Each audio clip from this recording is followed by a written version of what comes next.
இப்போ நம்ம சேனலில் நெய்க்கடலை செய்ய போகிறோம். அதுக்கு ஒரு கப்பு கடலைப்பருப்பு எடுத்து ஒரு 3 மணி நேரம் நல்லா ஊற வச்சுருக்கேன். இது நல்லா ஊறிடுச்சு. இனிமேல் இதை வடிகட்டிடணும்.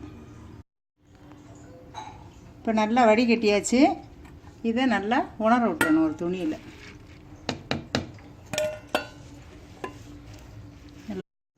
இப்போ நல்லா காஞ்சிருச்சு. தண்ணி இல்லாமல் காயணும். இப்போ ஒரு பொட்டு தண்ணியில் நல்லா காஞ்சிருச்சு.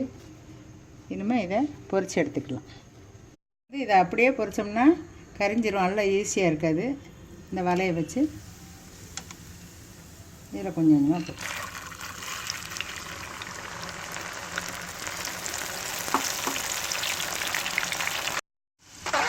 லேசாக நீங்கள் இப்படி கிண்டி விட்டுக்கிட்டே இருக்கணும் லைட்டாக. இந்த முறையெல்லாம் நின்ன உடனே வெந்துருச்சுன்னு அர்த்தம். இப்போ அந்த முறையெல்லாம் நின்றுச்சு. இப்போ வெந்துருச்சு. இந்த ஸ்டேஜில் நம்ம எடுத்துடலாம். நல்லா எண்ணெயை வடிச்சிட்டு ஒரு பவுலில் போட்டுருங்க. கொஞ்சமாக கருவேப்பிலை போட்டுக்கோங்க.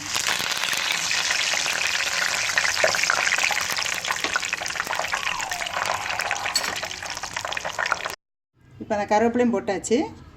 இதில் நீங்கள் நிலக்கடலையும் கிடச்சிச்சின்னா அதையும் நல்லா பொரித்து உள்ளே போட்டிங்கன்னா சூப்பராக இருக்கும். இப்போ கொஞ்சம் காயத்தூள் போட்டுக்கோங்க. உங்களுக்கு எவ்வளோ வத்தப்படி தேவையோ உரப்பு தேவையோ அதுக்கு தகுந்தாலும் வத்தப்படி போட்டுக்கோங்க. கொஞ்சம் உப்பு, ஏன்னா இதில் உப்பு கிடையாது, போட்டு கலந்துட வேண்டியதான். ரொம்ப சிம்பிள், ஈஸியாக பண்ணிடலாம். அவ்வளோதான், கிளறியாச்சு. நல்லா கிளறி விட்டுக்கோங்க. நெய்க்கடலை ரெடி. லைக் பண்ணுங்க, ஷேர் பண்ணுங்க, சப்ஸ்கிரைப் பண்ணுங்க, பெல் சிம்பலை பிரஸ் பண்ணுங்க.